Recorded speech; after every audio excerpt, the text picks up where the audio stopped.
Hello बच्चों, welcome back to channel. कैसे हैं आप सब लोग। आप लोग के बिहार स्टेट की जो एग्जाम होने वाला है, जिसमें जो बच्चे पीजीटी कॉमर्स से फॉर्म फिल किए हैं उन लोग के लिए मैं प्रैक्टिस सेट लेकर के आ रही थी। उसमें पेपर 2 है आप लोगों का, जो कॉमर्स से रिलेटेड क्वेश्चंस आने हैं उससे रिलेटेड क्वेश्चंस मैं लेकर के आ रही हूँ, जिससे कि आपकी अच्छे से प्रैक्टिस हो जाए और जो भी पोर्शन आपका वीक है उसको आप अच्छे से तैयार कर लो। तो वीडियो को शुरू करते हैं, लेकिन शुरू करने से पहले चैनल सब्सक्राइब नहीं किया, जल्दी से सब्सक्राइब कर लीजिए, वीडियो को लाइक भी कर दीजिएगा और फ्रेंड्स से शेयर भी कर दीजिएगा। आइए इसमें फर्स्ट क्वेश्चन लेते हैं।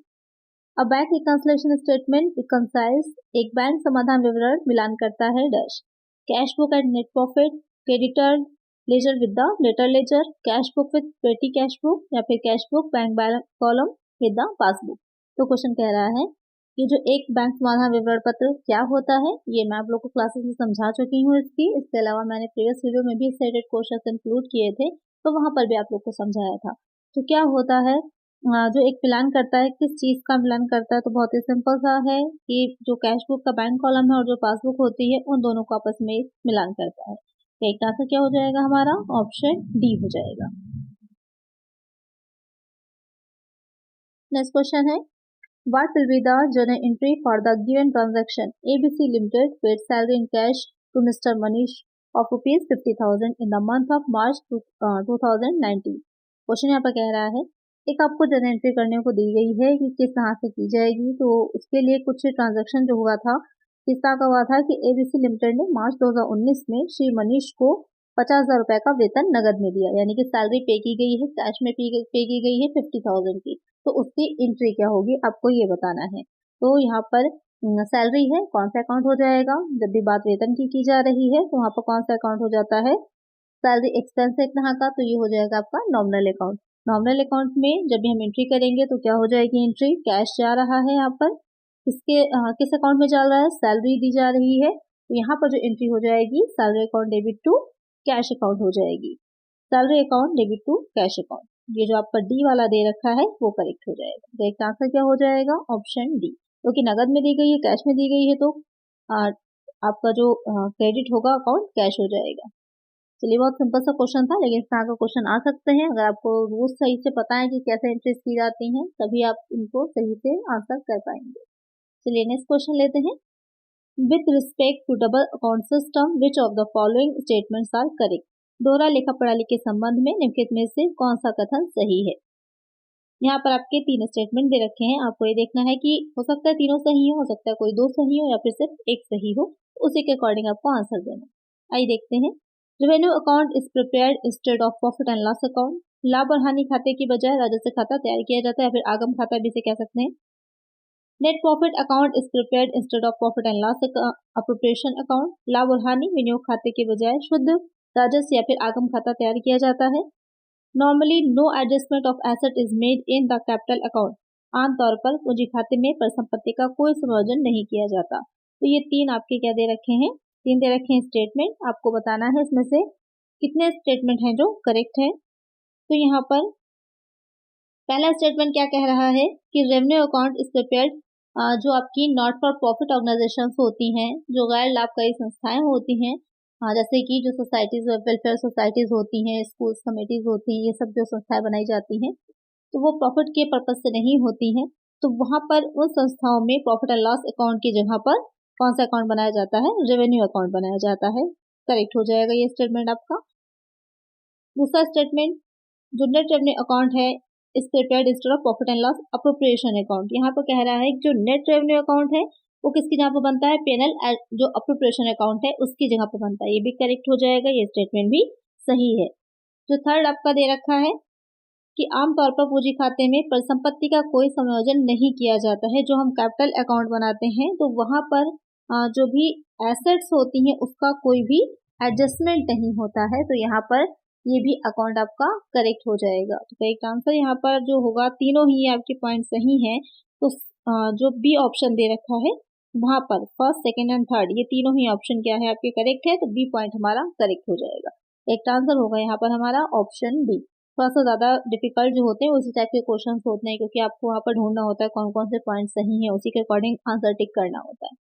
तो जब डिफिकल्ट थोड़ा सा लेवल रखना होता है पेपर का, तो इस तरह के क्वेश्चन ज्यादा आते हैं। करेक्ट आंसर है यहाँ पर ऑप्शन बी।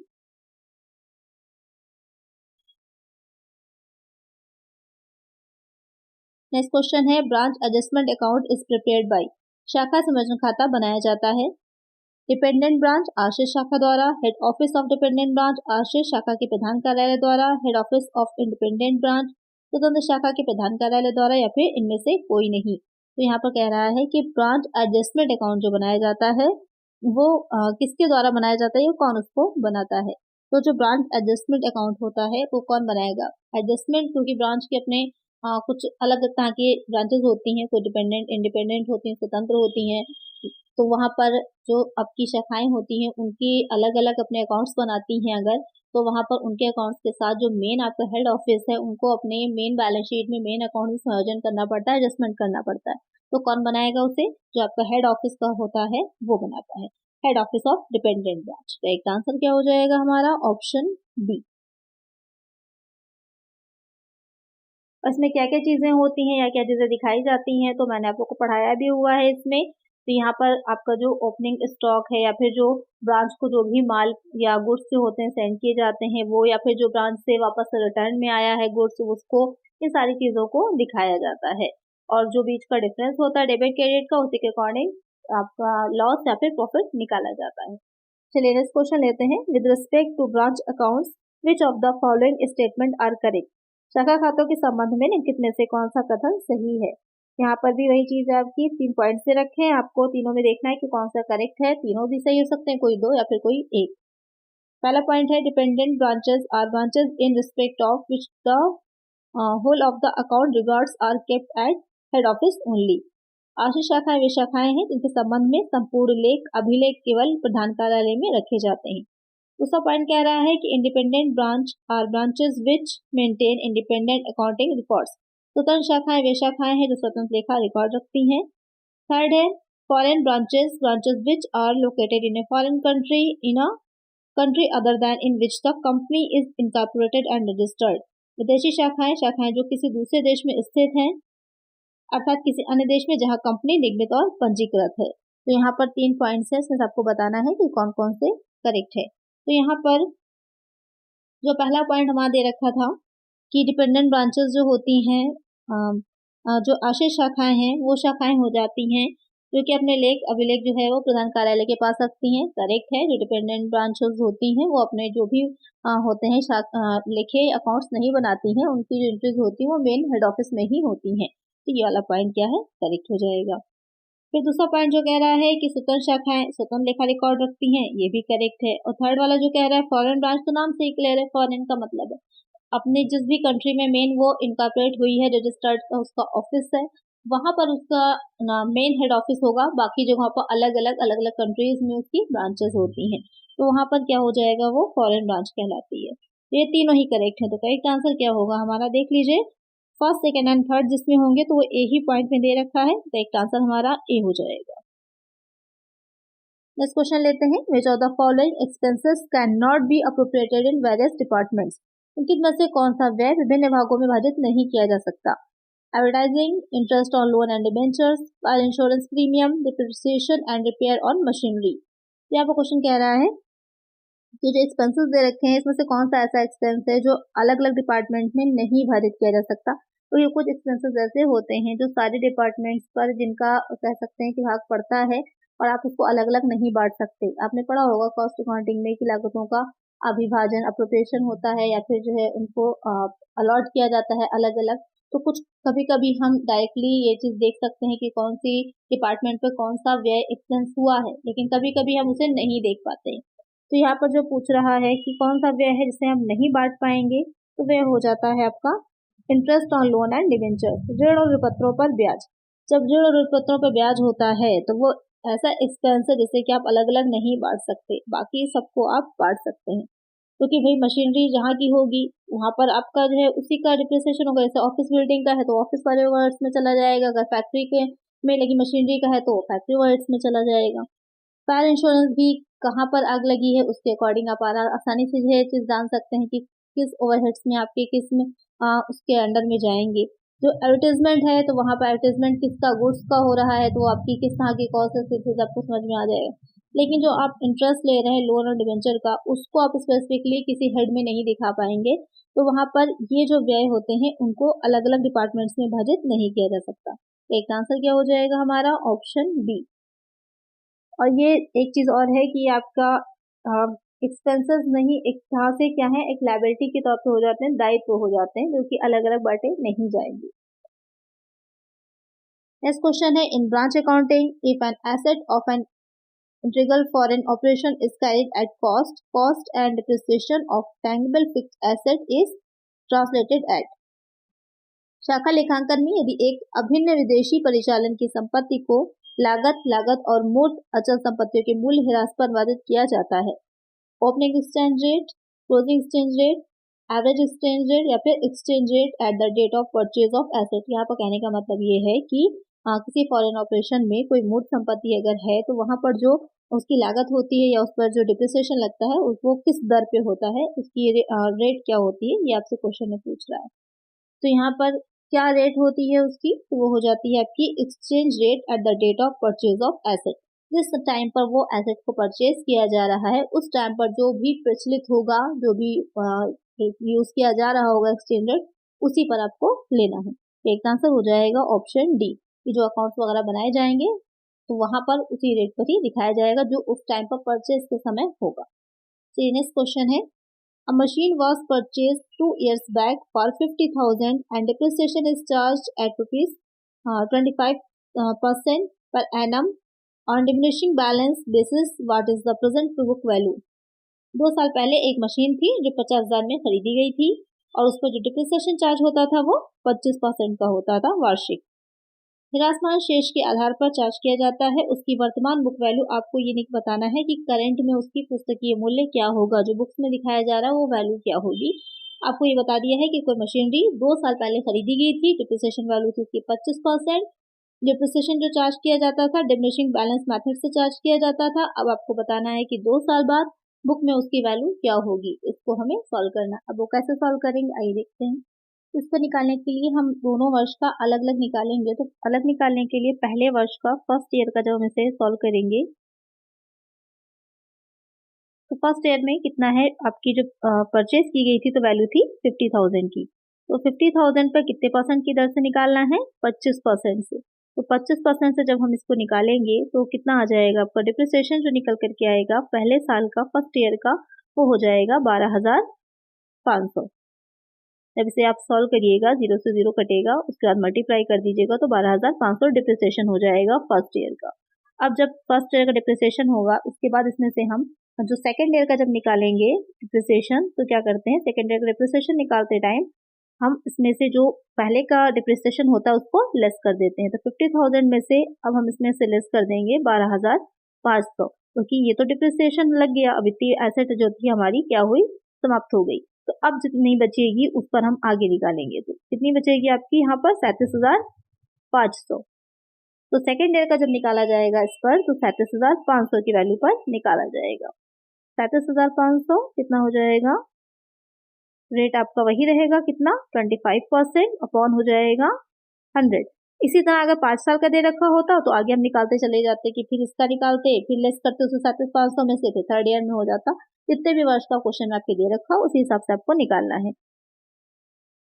यहाँ पर 0 से 0 चला जाएगा, मल्टीप्लाई करिएगा आपस में, या फिर इस तरह से भी कर सकते हैं। अगर आप 25 से 100 को डिवाइड करिएगा, डिवाइडेड बाय 4 हो जाएगा। उसके बाद आप जो है 4 से वो कर दीजिए डिवाइड इसको, उसमें डिवाइड करने पे आएगा 9,375, 9,375।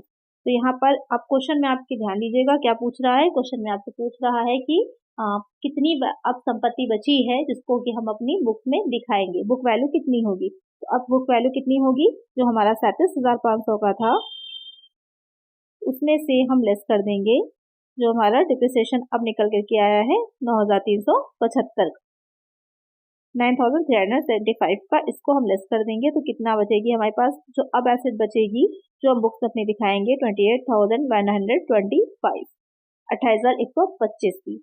इसे ही हम दिखाएंगे अपनी बुक्स में। तो अब देखते हैं इसको कहाँ पर आपका ऑप्शन में ये वैल्यू दे रखी है। तो ये जो वैल्यू दे रखी है आपकी, ये ए पॉइंट में दे रखी है, यही हो जाएगा हमारा करेक्ट आंसर। क्वेश्चन पे ध्यान दीजिएगा कि क्या पूछ रहा है। अगर आपसे डिप्रिसिएशन की वैल्यू पूछेगा तो आपको डिप्रिसिएशन की वैल्यू बतानी होगी, लेकिन यहाँ पर आपसे पूछ रहा था कि अब बुक वैल्यू क्या है उस एसेट की, तो आपने वो निकालनी है, तो उसके लिए डिप्रिसिएशन लेस करना होगा।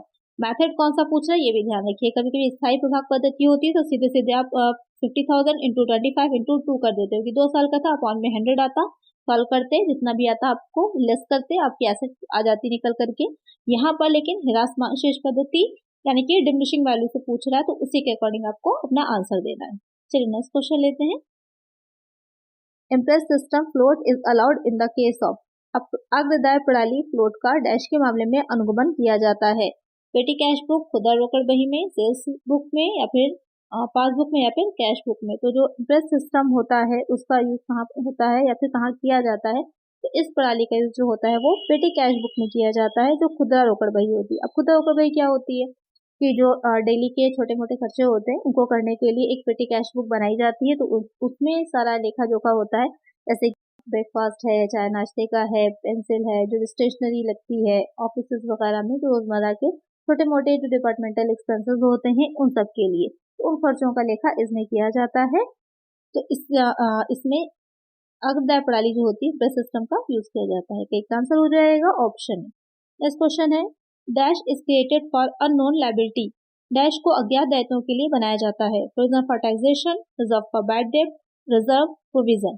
क्वेश्चन कह रहा है कि अज्ञात दायित्वों के लिए जो बनाया जाता है कौन सा ऐसा अकाउंट होता है जिसको खोला जाएगा कि ऐसे एक्सपेंसेस या ऐसे सॉरी लायबिलिटीज जिनका पहले से आइडिया नहीं है लेकिन हो सकते हैं, तो पहले से ही प्रोविजन कर लिया जाता है। तो वो कौन हो जाएंगे, तो नाम से ही क्लियर हो रहा है आपको, जो रिजर्व्स होते हैं, रिजर्व को बनाया जाता है उनके लिए।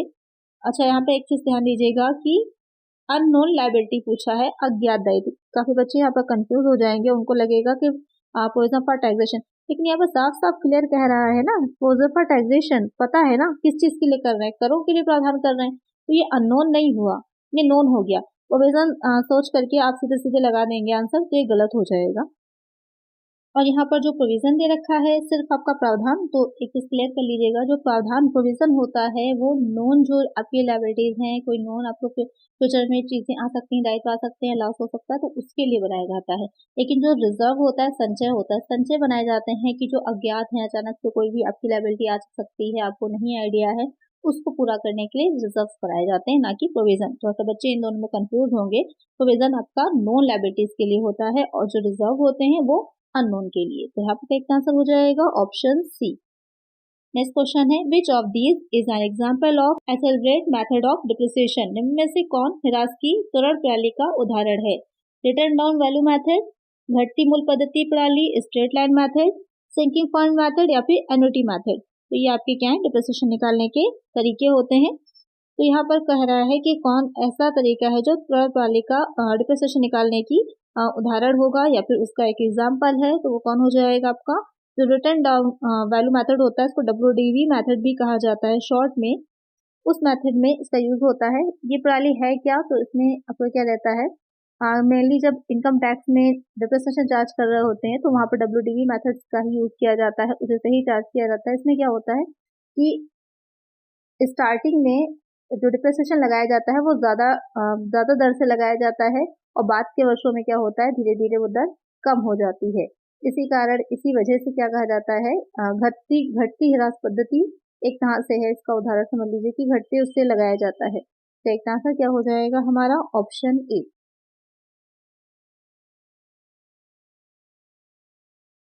नेक्स्ट क्वेश्चन है, which of the following statements are correct in respect of the straight line method of charging depreciation. मूल ह्रास चार्ज करने की सीधी रेखा पद्धति के संबंध में निम्नलिखित में से कौन सा कथन सही है। It is easy to use, या प्रयोग करने में आसान है। It is recognised by accounting standard 6 issued by ICAI, या ICAI द्वारा लेखा मानक 6 द्वारा मान्यता प्राप्त है। It realistically matches the cost and the revenue, या वास्तविक रूप से लागत और राजस्व से मेल खाता है। It takes into consideration the interest on the amount invested in fixed asset, ये अचल संपत्ति में निवेश की गई राशि पर ब्याज को ध्यान में रखता है।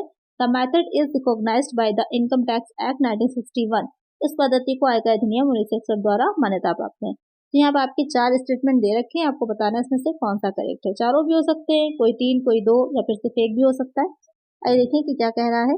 यहाँ पर बात हो रही है जो स्ट्रेट लाइन मेथड होता है उसके अकॉर्डिंग कौन सा कथन इसमें से सही है।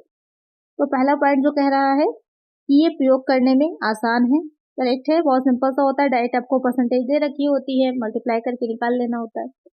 दूसरा है it is recognised by accounting standard 6 issued by ICAI, यह लेखांकन मानक 6 द्वारा मान्यता प्राप्त है, ये भी करेक्ट हो जाएगा।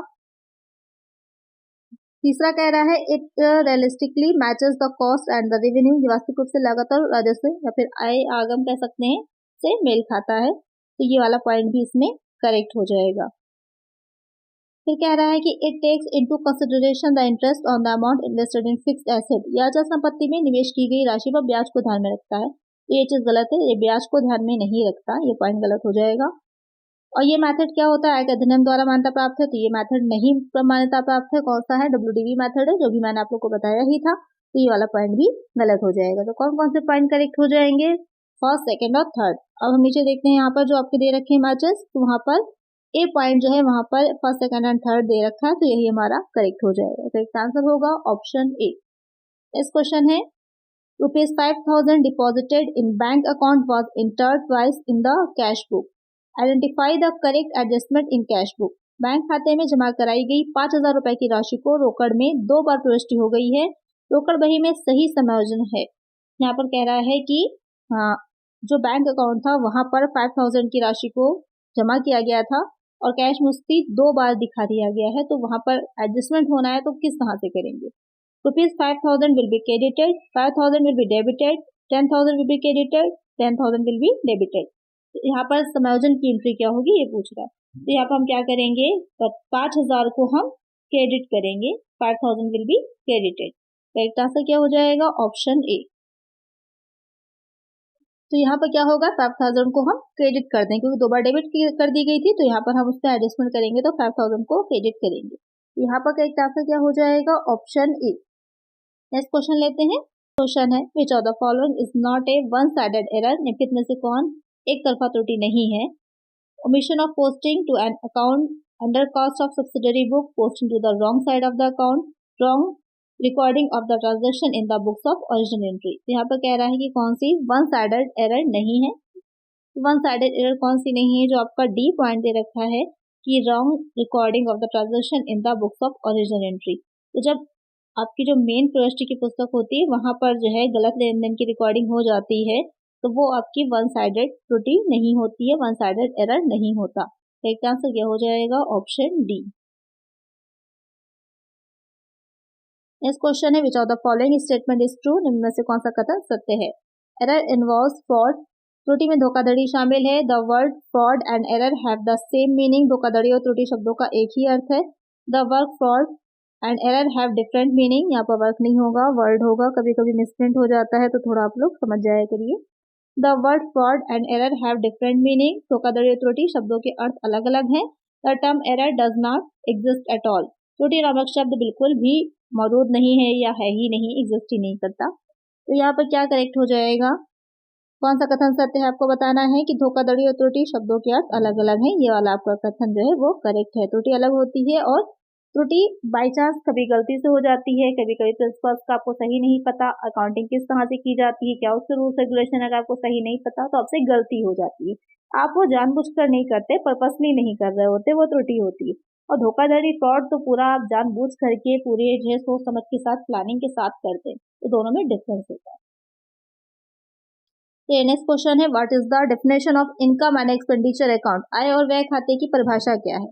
N income and expenditure account is a summarised cash book for a given period. यहाँ पर आपको बताना है कि इनकम और एक्सपेंडिचर अकाउंट जो होता है उसकी डेफिनेशन क्या होगी एग्जैक्टली वो आपको बताना है। कि पहला पॉइंट जिसमें कह रहा है कि इनकम और एक्सपेंडिचर अकाउंट जो है वो एक समराइज जो है cash book for a given period, एक गिवन टाइम की एक स्पेसिफिक पीरियड के लिए समराइज करता है, सारांशित करता है कैश बुक की तरह। बी पॉइंट कह रहा है कि this is simply a summary of the cash transaction as in the cash book analysed and classified under suitable headings including the opening and closing balance. ये केवल कैश बुक में नकदी लेन देन का सार है जो कि खोलने और समापन शेष सहित उपयुक्त शीर्षकों के अंतर्गत वर्गीकृत, विश्लेषण और वर्गीकृत किया जाता है। सी पॉइंट कह रहा है the account through which surplus or deficit of a non-profit seeking concern is ascertained is called income and expenditure account. इस खाते के माध्यम से गैर लाभकारी मांग की अधिशेष या कमी का पता लगाया गया उसे अव्यय खाता कहा जाता है या फिर नन ऑफ में से कोई भी नहीं। जब आपको बताना है कि करेक्ट कौन सा है, तो इसमें से जो करेक्ट है वो आपका सी पॉइंट करेक्ट हो जाएगा। कि पहले ही बताया था मैंने, जो इनकम एंड एक्सपेंडिचर अकाउंट होता है वो नॉट प्रॉफिट सीकिंग कंसर्न के लिए होता है। गैर लाभकारी संगठन जो होते हैं उनके द्वारा बनाया जाता है ये अकाउंट, और उनकी सरप्लस या फिर डिफिसिट को बताता है। तो करेक्ट आंसर हो जाएगा ऑप्शन सी। चलिए नेक्स्ट क्वेश्चन लेते हैं। With respect to sectional ledger which of the following statement is incorrect. अनुभागीय बही खाता के संबंध में निम्नलिखित में से कौन सा कथन गलत है। यहाँ पर आपको बताना है कि रॉन्ग स्टेटमेंट कौन सा है।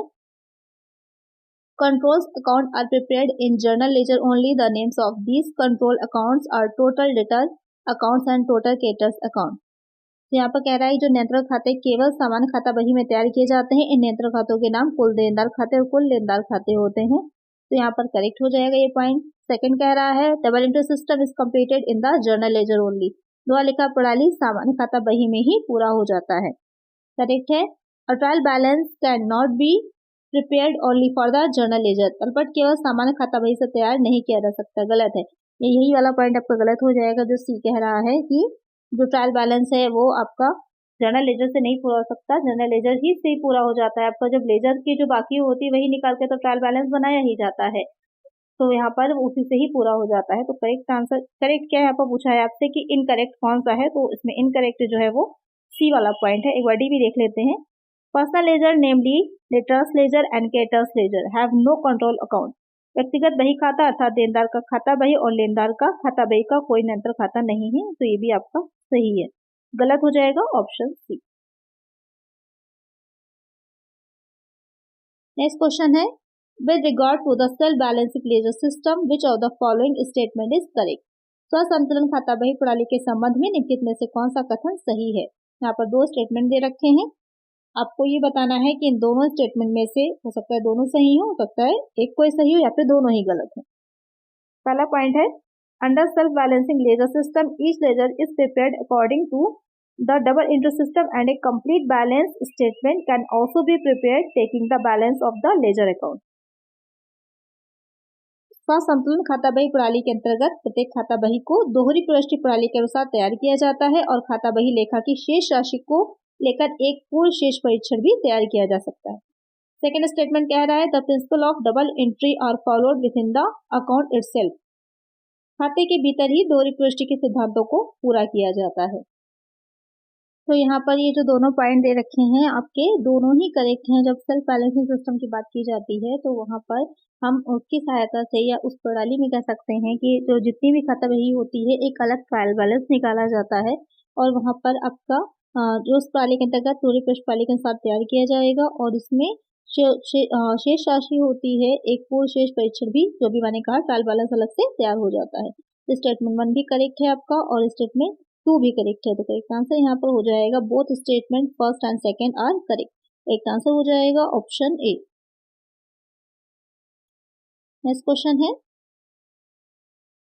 In final accounts abnormal loss of stock is entered in. अंतिम खातों में स्टॉक की असाधारण क्षति लिखी जाती है।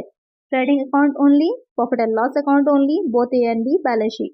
क्वेश्चन में कह रहा है कि जो फाइनल अकाउंट्स तैयार किए जाते हैं तो वहां पर जो अबनॉर्मल लॉस होता है उसको हम कहाँ पर दिखाते हैं, कहाँ पर उसकी एंट्री की जाती है। तो उसकी एंट्री जो की जाती है ट्रेडिंग अकाउंट और प्रॉफिट एंड लॉस अकाउंट दोनों ही जगह पर की जाती है। तो एक आंसर होगा ऑप्शन सी।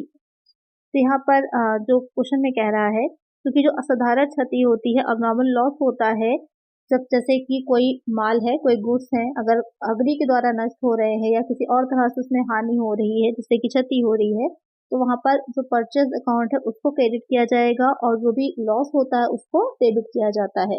और क्षतिपूर्ति बीमा कंपनी से क्योंकि अगर बीमा इंश्योरेंस कराया गया है तो वहां पर क्षतिपूर्ति भी मिलेगी। तो अगर कंपनसेशन किसी तरह का मिलेगा तो उसे जो प्रॉफिट एंड लॉस अकाउंट होगा उसके क्रेडिट साइड में भी दिखाया जाएगा। तो इस तरह से दोनों में ही दिखाया जाता है। एक आंसर क्या हो जाएगा ऑप्शन सी। नेक्स्ट क्वेश्चन है with respect of non manufacturing business initiatives the term final account includes. गैर विनिर्माण व्यावसायिक संस्थाओं के संबंध में अंतिम खाता शब्द में शामिल है। Trading account, profit and loss account, balance sheet. यहाँ पर क्या क्वेश्चन कह रहा है कि जो नॉन मैन्युफैक्चरिंग बिजनेस इनिशिएटिव्स होती हैं वहां पर जब फाइनल अकाउंट्स की बात की जाती है तो उसमें क्या चीजें शामिल होती हैं, तो वहां पर तीनों ही आ जाएगा, ट्रेडिंग अकाउंट भी, प्रॉफिट एंड लॉस अकाउंट भी और बैलेंस शीट भी। करेक्ट आंसर क्या हो जाएगा, ऑप्शन बी। और जो मैन्युफैक्चरिंग इनिशिएटिव्स होती हैं यानी कि जो निर्माण संस्थाएं होती हैं वो एक अकाउंट और बनाती हैं, तो मैन्युफैक्चरिंग अकाउंट होता है उसको भी तैयार करती हैं। यहाँ पर क्योंकि आपका नॉन मैन्युफैक्चरिंग बिजनेस इनिशिएटिव्स के बारे में पूछा है तो करेक्ट आंसर हो जाएगा option B.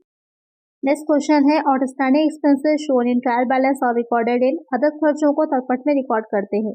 Debit side of profit and loss account, credit side of profit and loss account, asset, liability. अच्छा क्वेश्चन है कि जो आउटस्टैंडिंग एक्सपेंसेस होते हैं वो ट्रायल बैलेंस में कहाँ पर दिखाए जाते हैं, तो आउटस्टैंडिंग एक्सपेंसेस जो होंगे वो ट्रायल बैलेंस में आपको पता ही होगा, यहाँ पर जो आउटस्टैंडिंग एक्सपेंसेस होते हैं वो किस तरह के होते हैं, वो आपकी क्या हो जाते हैं, करंट लायबिलिटी होते हैं। तो करंट लायबिलिटी है इसलिए इनको कहाँ पर दिखाएंगे आप, लायबिलिटी साइड में दिखाएंगे, दायित्वों में दिखाया जाएगा। करेक्ट आंसर क्या हो जाएगा, ऑप्शन डी। नेक्स्ट क्वेश्चन है, a cheque received and deposited in the bank on the same day is recorded in the, एक चेक जो जिस दिन प्राप्त हुआ उसी दिन बैंक में जमा कर दिया, उसको रिकॉर्ड कहाँ पर किया जाएगा, यानी कि जो एक चेक है जिस दिन उसको मिला है, जिस दिन रिसीव हुआ उसी दिन उसने बैंक में डिपॉजिट कर दिया है, तो वहाँ उसे हम कहाँ पर दिखाएंगे, cash column of the cash book में, या फिर bank column of the cash book, credited in the cash book, या फिर debited in the cash book. तो जब सेम डे पर ही ट्रांजेक्शन हो रहा है तो उसको हम कहाँ पर दिखाते हैं, वो दिखाया जाएगा bank column of the cash book में। करेक्ट आंसर हो जाएगा ऑप्शन बी।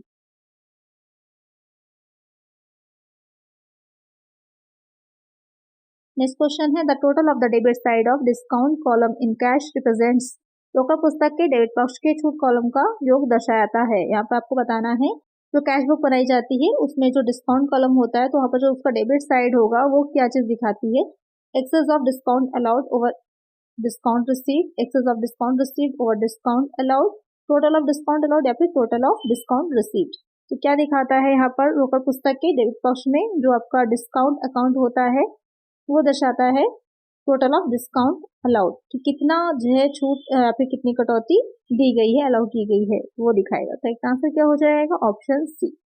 नेक्स्ट क्वेश्चन है, what is the limitation of trial balance, परीक्षा संतुलन की सीमा क्या है। परीक्षा संतुलन या फिर इसको आप जो है तलपट भी कह सकते हैं, उसकी सीमा क्या है।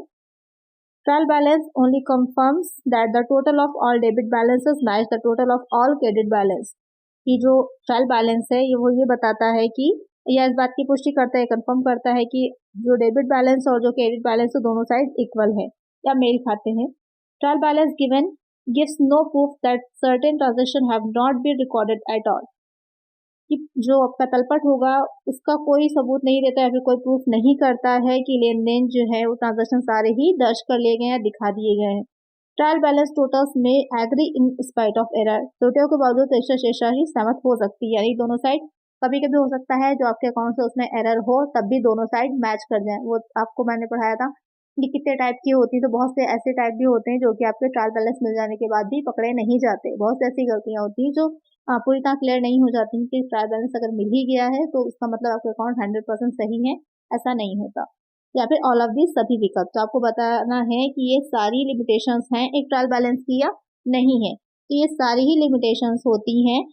पहला एक ये चीज होती है कि केवल इस बात की पुष्टि कर देता है कि जो आपके जो अपने लेजर बनाए हैं, जितने भी आपके बैलेंस निकल करके आए हैं डेबिट साइड क्रेडिट साइड से मैच खा रहा है तो आपने सारे बैलेंसेस को दिखा दिया है, इस बात की पुष्टि करेगा।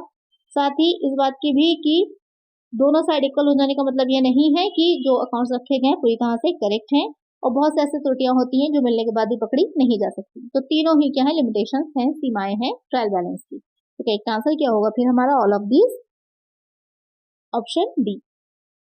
नेक्स्ट क्वेश्चन है, maintenance of personal account and cash account is called as, व्यक्तिगत खातों और नकदी खातों का अनुरक्षण डैश कहलाता है। Pure single interest system, simple single interest system, passive single interest system, या फिर none of the above. Question कह रहा है कि जो व्यक्तिगत खातों और नकदी खातों का, यानी कि जो हम पर्सनल अकाउंट और कैश अकाउंट्स बनाते हैं उनका मेंटेनेंस जो होता है तो वो किस सिस्टम में होता है, वो सिस्टम क्या कहलाता है या वो प्रणाली क्या कहलाती है, तो आपकी सिंपल सिंगल इंटरेस्ट सिस्टम या फिर सरल एकल पृष्ठ प्रणाली कहलाती है। तो कई आंसर यहाँ पे क्या हो जाएगा, ऑप्शन बी, क्योंकि इसमें क्या होता है कि जो ट्रांजैक्शन होते हैं इस प्रविष्टि में केवल एक ही खाता, एक ही अकाउंट होता है वो प्रभावित होता है। उसी की खाते के में मूल्य या फिर उसकी वैल्यू में क्या कमी आई है या क्या सरप्लस है उसको दिखाता है। और इसमें मेनली जो चीज़ें आती हैं आपकी टैक्स पेमेंट है, कैश है, पर्सनल अकाउंट है या जो रिसीप्ट है उनका ही मेंटेनेंस किया जाता है। करेक्ट आंसर हो जाएगा ऑप्शन बी। नेक्स्ट क्वेश्चन है which of the following is not recorded using adjust journal entries. निम्नलिखित में से कौन सा जर्नल प्रविष्टियों को समायोजन करने के लिए उपयोग नहीं किया जा सकता। Accrued expenses and accrued revenue, post paid expenses, non cash expenses, prepaid expenses और अनअर्न्ड रेवेन्यूज। तो आपको बताना है आपको कि ऐसे कौन सी चीजें हैं जिनकी जनरल प्रविष्टियां एडजस्टमेंट जर्नल एंट्रीज के लिए उपयोग में नहीं लाया जाता, जिनको या नहीं की जा सकती। तो यहाँ पर आपका जो पोस्ट पेड एक्सपेंसेस होते हैं, तो जो भी पोस्ट पेड होंगे या फिर जो आपके प्रीपेड होते हैं उनको इसमें शामिल नहीं किया जाता है, उनको नहीं किया जा सकता। तो यहाँ पर जो पोस्ट पेड एक्सपेंसेस होते हैं या पोस्ट पेड व्यय होते हैं उनका एडजस्टमेंट एंट्रीज जो होती है करने के लिए उपयोग नहीं किया जाता। तो करेक्ट आंसर क्या हो जाएगा ऑप्शन बी। इसके अलावा जो आपके दे रखे हैं जैसे क्लोजिंग स्टॉक होगा, आउटस्टैंडिंग एक्सपेंसेस है, अक्वायर्ड एक्सपेंसेस है, अनअक्वायर्ड इनकम है, या फिर डेप्रिसिएशन है, इंटरेस्ट ऑन कैपिटल है, इंटरेस्ट ऑन ड्राइंग्स है, बैड डेट है, इन सबका समायोजन किया जा सकता है। इनकी जनरल एंट्रीज होती है, इनको समायोजित किया जाता है। एडजस्टमेंट एंट्रीज में मैंने आपको पढ़ाया था इसके बारे में। नेक्स्ट क्वेश्चन है GST is divided into how many parts. GST को कितने भागों में विभाजित किया गया है? 2, 3, 4, 5। और सिंपल सा इजी सा क्वेश्चन है, आप सबको इसका आंसर पता होगा कि जीएसटी को कितने भागों में विभाजित किया गया। जल्दी से कमेंट में इसका आंसर मुझे बताइए कि कितने भागों में जीएसटी डिवाइड है। नेक्स्ट क्वेश्चन है which is the correct sequence. सही क्रम कौन सा है आपको ये बताना है। Ledger, journal, trial balance, profit and loss account, फिर बैलेंस शीट, या फिर सब्सिडरी बुक, फिर जर्नल, फिर ट्रायल बैलेंस, फिर प्रॉफिट एंड लॉस अकाउंट, उसके बाद balance sheet, journal, subsidiary book, trial balance, profit and loss account, फिर बैलेंस शीट, या फिर journal, ledger, subsidiary book, profit and loss account, trial balance. तो आप सभी को इसका आंसर पता होगा। बहुत सिंपल सा क्वेश्चन है कि सही करेक्ट क्या है, इसका सीक्वेंस क्या है। इसके सीक्वेंस की अगर हम बात करें तो सबसे पहले क्या बनाया जाता है? जर्नल, उसके बाद आती है सब्सिडरी बुक, फिर बनता है ट्रायल बैलेंस, फिर बनता है प्रॉफिट एंड लॉस अकाउंट, उसके बाद बैलेंस शीट। तो सी पॉइंट जो है वो करेक्ट हो जाएगा। नेक्स्ट क्वेश्चन है a resident individual received ₹5 lakh as royalty on a literacy book, he will get deduction under section 80 QQB। एक निवासी व्यक्ति को साहित्यिक पुस्तक पर रॉयल्टी के 5 लाख मिले हैं, उसे धारा 80 QQB में कटौती मिलेगी। 2 लाख, 5 लाख, 4 लाख, 3 लाख। क्वेश्चन यहाँ पर कह रहा है कि एक व्यक्ति है जो कि निवासी है, उसको जो साहित्यिक पुस्तक पर रॉयल्टी जो मिली है, तो जहाँ पर एक चीज क्लियर हो गई होगी, जो रॉयल्टी से रिलेटेड आपकी सेक्शन होती है वो कौन सी हो जाएगी? 80 QQB हो जाती है। इस 80 QQB में आपकी रॉयल्टी से रिलेटेड जो डिडक्शन दी जाती है। अब यहाँ पर कह रहा है कि पुस्तक के उसे 5 लाख मिले हैं, तो उसे कितनी छूट मिलेगी? तो यहाँ पर आपको देखना है कि इसकी मैक्सिमम लिमिट क्या है। जो मैक्सिमम इसकी लिमिट होगी उसी तक ही छूट दी जाएगी। तो जो इसकी मैक्सिमम लिमिट है वो 3 लाख की होती है। तो यहाँ पर 5 लाख मिले हैं लेकिन 2 लाख को टैक्स देगा, बाकी 3 लाख की उसे कटौती मिल जाएगी। तो एक आंसर हो जाएगा ऑप्शन डी। नेक्स्ट क्वेश्चन है dash is an annual statement maintained under Rule 31AB of the Income E-Tax Rule, disclosing the detail of tax credit in the taxpayer account. Dash आयकर नियमों के नियम 31AB के तहत करदाता खाते में टैक्स क्रेडिट के विवरण का खुलासा करने वाला एक वार्षिक विवरण है। यहाँ पर आपको बताना है जो ये फॉर्म्स दे रखे हैं इसमें से कौन सा फॉर्म ऐसा है जो कि जो सेक्शन 31AB है इनकम टैक्स एक्ट की, उसके अंतर्गत टैक्स क्रेडिट का स्टेटमेंट देता है। तो कौन सा आपका हो जाएगा? तो फॉर्म हो जाएगा ये फॉर्म 26AS। ये फॉर्म जो है वो आपका देता है और किससे रिलेटेड है ये फॉर्म? तो ये आपके जो स्रोत पर कटौती, आपने टैक्स डिडक्ट एट सोर्स सुना होगा, और स्रोत पर कर संग्रह होता है, यानी कि टैक्स कलेक्ट एट सोर्स। एक टीडीएस होता है, एक टीसीएस होता है, दो चीजें होती हैं। जिसपे जो मैंने वीडियो आप लोग के लिए अपलोड करी थी, आपको बताया भी था। तो उसमें क्या रहता है, उसके पूरा विवरण जो होता है वो इसी आपके फॉर्म में होता है कि क्या संपत्ति है, क्या अंश है, क्या लेन देन किए गए हैं, कितना बन रहा है टैक्स, इसकी सारी इंफॉर्मेशन इसमें ही रहती है। नेक्स्ट क्वेश्चन है in respect of payments to which the dash provision apply, the payer has to deduct tax at source on the payment made by him and he has to deposit the tax deducted by him to the dash. उन भुगतानों के संबंध में जिन पर dash प्रावधान लागू होते हैं।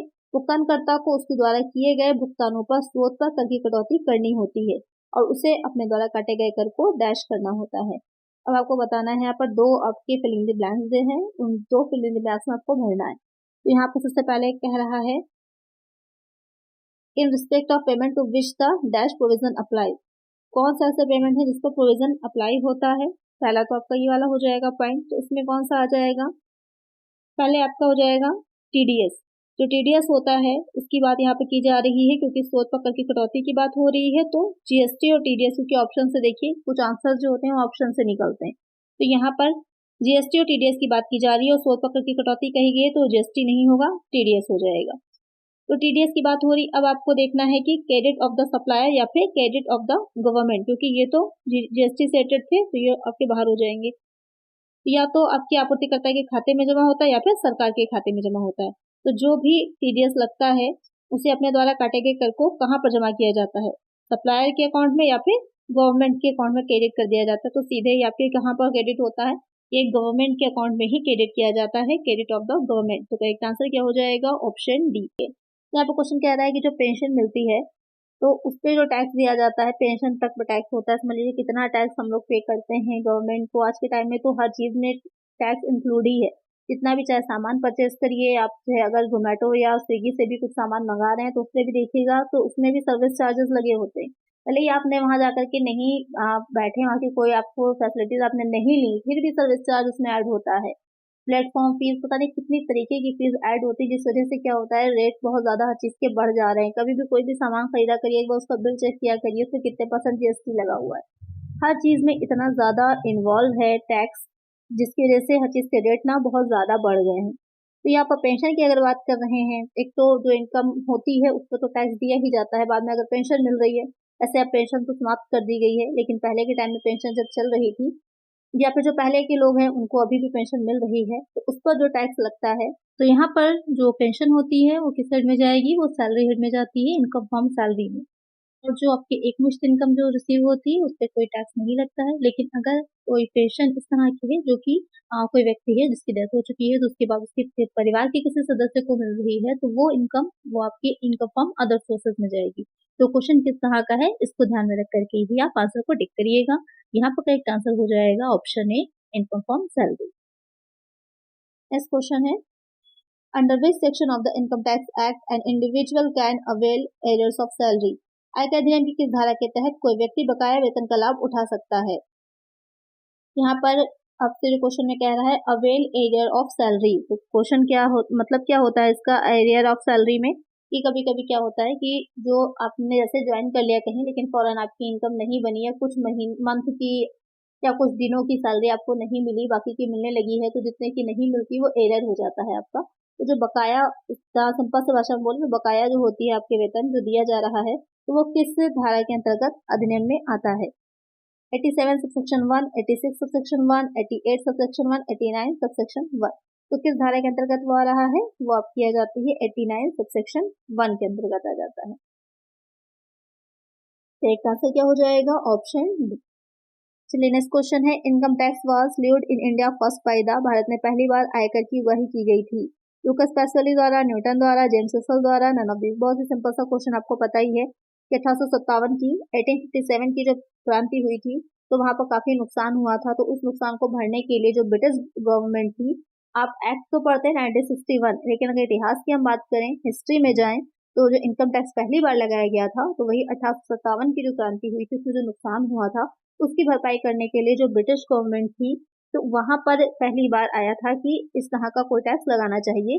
जो सर जेम्स विल्सन थे उन्होंने फरवरी 1860 में ये टैक्स पहली बार लगाया था। उस टाइम पर ये क्या थे, उस टाइम पर ब्रिटिश में भारत में, जो ब्रिटिश भारत था उस टाइम पर, क्योंकि वही उन्हीं लोग का आधिपत्य था उस टाइम पर, तो पहले वित्त मंत्री थे वो। तो यहाँ पर इसका आंसर क्या हो जाएगा, ऑप्शन सी। नेक्स्ट क्वेश्चन है from which date the income tax act become effective in whole of India. संपूर्ण भारत में आयकर अधिनियम किस स्थिति से प्रभावी हो गया। बन के तैयार तो 1961 में हो गया था, लेकिन जो लागू हुआ था पूरे भारत में, तो ये जो लागू हुआ था वो आपका 1 अप्रैल 1962 में लागू हुआ था। एक आंसर क्या हो जाएगा, ऑप्शन डी। नेक्स्ट क्वेश्चन लेते हैं with respect to provision relating to TDS on Insurance Commission under Section 194D of Income Tax Act 1961, tax shall not be deducted if the aggregate amount of remuneration or reward created or paid during the financial year to the payee does not exceed dash। यहाँ पर question कह रहा है आपका कि आय का अधिनियम 1961 की धारा 194D के तहत बीमा छूट पर टीडीएस से संबंधित प्रावधानों के संबंध में यदि वित्तीय वर्ष के दौरान भुगतानकर्ता को पारिश्रमिक या इनाम की कुल योग्य राशि डैश से अधिक नहीं है तो कर की कटौती नहीं की जाएगी।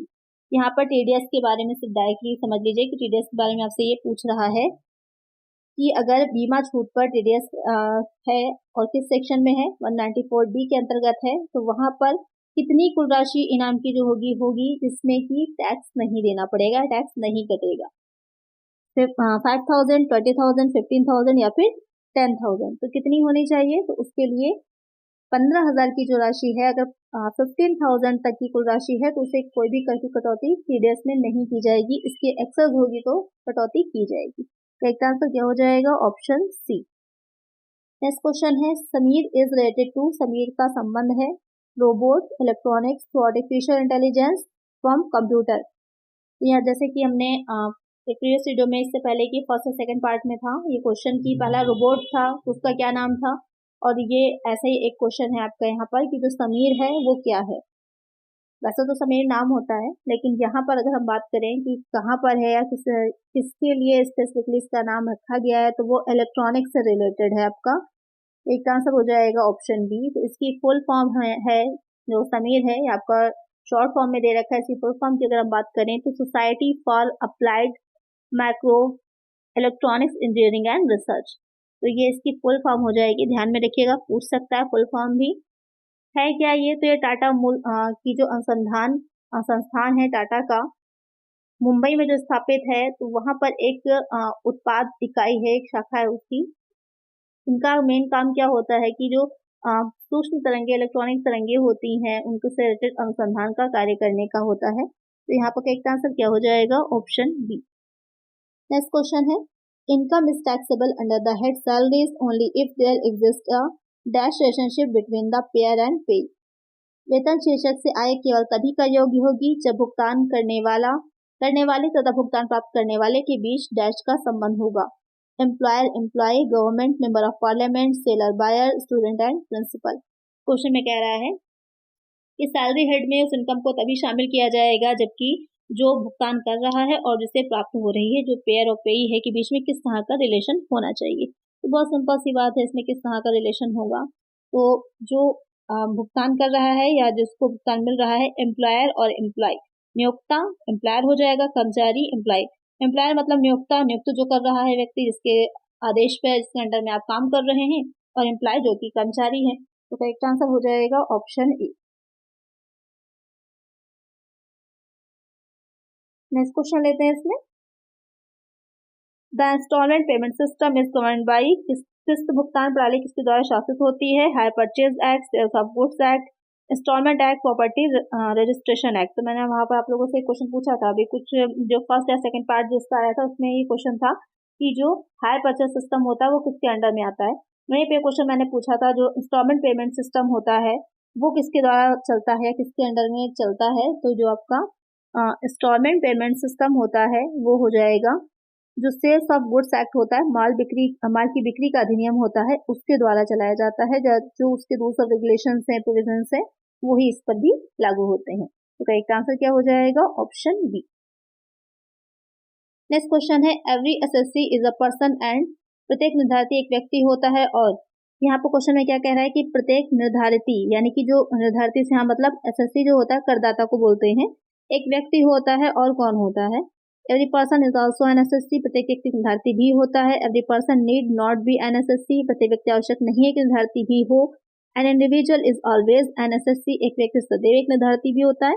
N HUF is always an assessee, Hindu आधारित परिवार सदैव निर्धारिती होता है। थोड़ा सा घुमा करके क्वेश्चन दे दिया गया है, बहुत ही इजी सा है, इसमें ज्यादा कुछ नहीं है।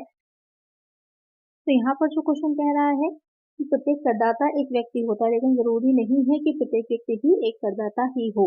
अगर उसकी इनकम किसी प्रीवियस ईयर में इतनी हो रही है कि वो आ रहा है टैक्सेशन रेंज में, तब तो वो करदाता माना जाता है, अदरवाइज वो करदाता नहीं होगा। तो यहाँ पर एक चीज और ध्यान रखिएगा, उस कर निर्धारण वर्ष में या फिर उस वर्ष की इनकम के अकॉर्डिंग की बात हो रही है। हर वर्ष उसकी स्थिति चेंज होती रहती है, कोई सिटीजनशिप नहीं जो चेंज ना हो, या आपकी रेजिडेंशियल स्टेटस होता है जो कि चेंज हो जाता है हर साल। तो यहाँ पर जो कह रहा है कि एक निर्धारित या फिर करदाता एक व्यक्ति होता है, लेकिन प्रत्येक व्यक्ति आवश्यक नहीं है कि वो एसएससी भी हो, निर्धारित भी हो या फिर करदाता भी हो। तो एक आंसर क्या हो जाएगा? Option B. नेक्स्ट क्वेश्चन है, रॉयल्टी अकाउंट इज अ अधिकार शुल्क कौन सा खाता होता है? Unreal account, real account, nominal account only, none of this. तो जो रॉयल्टी अकाउंट है वो किस तरह का खाता है? जो रॉयल्टी अकाउंट होता है वो नॉमिनल अकाउंट होता है, नाम मात्र का खाता होता है। तो एक आंसर क्या हो जाएगा? Option C. चलिए नेक्स्ट क्वेश्चन इसमें लेते हैं। The end product of every statutory auditor is. प्रत्येक वैधानिक अंकेक्षक का अंतिम उत्पाद होता है auditor's notebook, auditor's report, auditor's work paper, document of the auditor use to examine. यहाँ पर क्वेश्चन कह रहा है कि जो ऑडिटर होगा उसका अंतिम उत्पाद, यानी कि कहने का मतलब है कि जो अपना पूरा प्रोसेस होती है, जो अपना पूरा काम करता है, उसके बाद जो वो एक तैयार करता है, अपनी प्रिपेयर करता है, उसे क्या कहते हैं? नोटबुक होती है, रिपोर्ट होती है, पेपर्स होते हैं, क्या चीज होती है जो लास्ट में प्रिपेयर करता है? तो आपको पता होगा कि सब कुछ कर लेने के बाद ये सारी तो जो नोटबुक बना रहा है या वर्क पेपर होते हैं, डॉक्यूमेंट तैयार करता है, ये तो उसकी प्रोसेस का एक हिस्सा होता है, लेकिन जो वो लास्ट में तैयार करता है वो अपनी एक रिपोर्ट तैयार करता है, ऑडिटर्स रिपोर्ट। तो इसका आंसर क्या हो जाएगा? हमारा ऑप्शन बी हो जाएगा। नेक्स्ट क्वेश्चन है, who will be responsible for error in report if स्टेटरी auditor release on the work of internal auditor. वैधानिक अंकेक्षक द्वारा यदि आंतरिक अंकेक्षक को विश्वास किया जाए तो प्रतिवेदन में अशुद्धियों के लिए कौन जिम्मेदार होगा? स्टेटरी ऑडिटर होगा, इंटरनल ऑडिटर, मैनेजमेंट या फिर शेयर होल्डर। यहाँ पर कहने का मतलब ये है कि जो कहीं कहीं पर बहुत से संस्थान ऐसे हैं, बहुत से ऑर्गेनाइजेशन ऐसी होती हैं जो इंटरनल ऑडिटर रखती हैं, आंतरिक अंकेक्षक होता है वहां पर। तो अगर जो मेन ऑडिटर है वो उस इंटरनल ऑडिटर की जो भी रिपोर्ट्स दे रहा है, जो भी बता रहा है, उस पर विश्वास करके लेता है, अपनी रिपोर्ट बना देता है, और उसके बाद कोई एरर पाया जाता है रिपोर्ट्स में, तो वहां पर कौन रिस्पॉन्सिबल होगा? ये क्वेश्चन आपसे पूछ रहा है। तो वहां पर मेन जो रिस्पॉन्सिबल होगा वो स्टेटरी ऑडिटर होता है, वैधानिक अंकेक्षक होता है, क्योंकि उसका काम ये होता है कि वो अपनी तरफ से पूरी जांच करे। वो ये मान के नहीं चलता कि सब लोग सही बता रहे हैं या सब लोग सही जो हैं वो दिखा रहे हैं। अगर वो सही मान लेगा तो फिर वो कोई जांच ही नहीं करेगा, सीधे सीधे वो अपनी क्लीन रिपोर्ट दे देगा। लेकिन ऐसा नहीं होता, उसका काम ही यही है कि वो सही से चेक करे सारी चीजों को, क्योंकि जो इंटरनल ऑडिटर होता है वो उन्हीं का ही कर्मचारी होता है। तो अगर किसी तरह की कोई फ्रॉड बड़ा किया गया है तो वो इंटरनल ऑडिटर नहीं शो करेगा, इसलिए यहाँ पर जो जिम्मेदार होगा वो स्टेटरी ऑडिटर होगा। तो एक आंसर हो जाएगा ऑप्शन ए। नेक्स्ट क्वेश्चन है, company auditor are appointed by. Company लेखा परीक्षक कौन नियुक्त करता है? Shareholder, director, managing director, central government. तो यहाँ पर क्वेश्चन जो कह रहा है कि कंपनी का जो ऑडिटर होता है उसे कौन नियुक्त करता है? तो जो कंपनी ऑडिटर होगा उसको शेयर होल्डर जो होते हैं, जो अंशधारी होते हैं, वो नियुक्त करते हैं। तो एक आंसर क्या हो जाएगा? ऑप्शन ए। जो एनुअल मीटिंग बुलाई जाती है उस एनुअल मीटिंग में एक आपका स्वतंत्र लेखा परीक्षक की नियुक्ति की जाती है। अंशधारी करते हैं क्योंकि अंशधारी शेयर होल्डर्स क्या होते हैं? कंपनी के ओनर होते हैं। जो मैनेजमेंट काम कर रही है, चला रही है, तो उनके कामों पर नियंत्रण रखने के लिए या देखने के लिए या पूरा चेक कराने के लिए जो फाइनेंशियल स्टेटमेंट दिखा रहा है, कंपनी में दिखा रही है, तो एक्चुअल में सही है या नहीं है, तो शेयर होल्डर्स के द्वारा ऑडिटर को रिक्रूट किया जाता है या अपॉइंट किया जाता है। ऑडिटर को अपॉइंट किया जाता है जो कि वो इस चीज को देखता है, पूरा रिपोर्ट अपनी प्रस्तुत उन्हीं के सामने भी जो बाद में रिपोर्ट बनेगी वो भी शेयर होल्डर्स के सामने ही रखता है। तो करेक्ट आंसर क्या हो जाएगा? ऑप्शन ए। इसके अलावा अब आपकी कुछ अलग ही चीजें होती हैं कि जैसे भारत का नियंत्रक महालेखा परीक्षक है, तो केंद्र सरकार है, कुछ चीजें अलग कंपनीज होती हैं, वहां पर इनको नियुक्त किया जाता है, इनके द्वारा नियुक्त किया जाता है। लेकिन जो एक साधारण कंपनी की अगर हम बात कर रहे हैं तो वहाँ पर शेयर होल्डर्स ही नियुक्त करते हैं। नेक्स्ट क्वेश्चन है, which would be developed satisfying optimally the constraint of the time and cost without in any was compromising the quality of audit. कौन सा लेखा की गुणवत्ता से कोई भी समझौता न करते हुए समय और लागत की बाधा को इष्टतम संतुष्ट करते हुए विकसित किया जाएगा? Audit planning, audit programme, internal checking, all of this. तो यहाँ पर क्वेश्चन में कह रहा है कि इसमें से कौन सा जो है किसी तरह की बाधा ना आए या फिर जो अकाउंट्स रखे गए हों उनमें उनके साथ कोई समझौता ना हो और समय और लागत को भी कम किया जा सके, तो वहाँ पर ये कौन सी चीज़ इसमें से ज़्यादा हेल्पफुल रहती है? तो यहाँ पर ऑडिट प्लानिंग है, ऑडिट प्रोग्राम, इंटरनल चेकिंग या फिर इनमें से ऑल ऑफ दीज। तो इसमें क्या रहेगा, जो ऑडिट प्रोग्राम बनाया जाता है मेन वो इम्पोर्टेंट होता है, क्योंकि ऑडिट प्रोग्राम ही पूरा सारी प्रक्रिया को, सारी प्रोसेस को एक अच्छी क्वालिटी भी प्रोवाइड कराता है और काम करने में कम समय लगता है और लागत भी, कॉस्ट भी कम आती, क्योंकि एक समझ लीजिए सीक्वेंस के साथ कौन सा काम कब होना है, किस तरीके से होना है, पूरी चीज़ें इसमें डिसाइड कर दी जाती हैं। किसी भी चीज़ की प्रोग्राम की बात जब होती है तो कार्यक्रम ही जो होता है पूरा डिसाइड होता है ना, स्टार्ट से एंड तक कब कहाँ कैसे क्या करना है। तो करेक्ट आंसर क्या हो जाएगा यहाँ पर, ऑप्शन बी हो जाएगा। नेक्स्ट क्वेश्चन है, an audit is an independent examination of firm financial information unlike dash. लेखा परीक्षा फर्मों के डैश से पृथक उनकी वित्तीय जानकारी की एक स्वतंत्र परीक्षा होती है, प्रॉफिट ओरिएंटेशन की, साइज की, लीगल फॉर्मेट की। तो यहाँ पर जो क्वेश्चन कह रहा है कि जो ऑडिट किया जा रहा है वहाँ पर एक इंडिपेंडेंट ऑडिट जो होता है, तो वहाँ पर वो फाइनेंशियल स्टेटमेंट तो अलग हो जाते हैं, किस चीज़ का मेन आपकी जांच होती है, क्या देखने के लिए होती है कि लाभ हो रहा है, आकार कितना है, कानूनी स्वरूप, किस चीज़ को उसको पूरा करती है। तो यहाँ पर किस चीज़ से रिलेटेड हो जाती है, तो ऑप्शन आपके जो दे रखे हैं साथ में मिक्स करके तीनों भी सही हो सकते हैं, दो हो सकते हैं, कोई एक हो सकता है। तो यहाँ पर जो कौन सा करेक्ट आंसर हो जाएगा, करेक्ट आंसर ऑप्शन ए होगा, तीनों का ही मेन परीक्षा होती है, प्रॉफिट ओरिएंटेशन की भी, साइज की भी, लीगल फॉर्मेट की भी। करेक्ट आंसर क्या हो जाएगा, ऑप्शन ए हो जाएगा। नेक्स्ट क्वेश्चन है, कंसेक्वेंशियल लॉस पॉलिसी इंक्लूड्स प्रमाणी हानि बीमा पॉलिसी में सम्मिलित है loss of stock, loss of fixed asset, loss of profit या फिर loss of stock and loss of profit. तो क्वेश्चन में कह रहा है कि जो प्रमाणी हानि बीमा पॉलिसी होती है उसमें क्या चीज़ शामिल है। तो इसमें क्या आपका चीज़ें आ जाती हैं कि सिर्फ स्टॉक की हानि को या फिर स्थायी संपत्तियों की हानि को या फिर लाभ की हानि को या फिर दोनों को ही शामिल किया जाता है। तो इसमें आपकी जो स्थायी संपत्तियों की हानि होती है उसको शामिल किया जाता है, लॉस ऑफ फिक्स्ड एसेट को शामिल किया जाता है। एक आंसर क्या हो जाएगा, ऑप्शन बी। तो आज की वीडियो में इतना ही। आई होप आपको वीडियो अच्छी लगी होगी, क्वेश्चन अच्छे लगे होंगे। वीडियो अच्छी लगी है तो लाइक कर दीजिएगा और इसी तरह के वीडियोस के लिए चैनल को सब्सक्राइब कर लीजिएगा और फ्रेंड्स साथ शेयर कर दीजिएगा वीडियो। मिलते हैं नेक्स्ट वीडियो में। Thank you.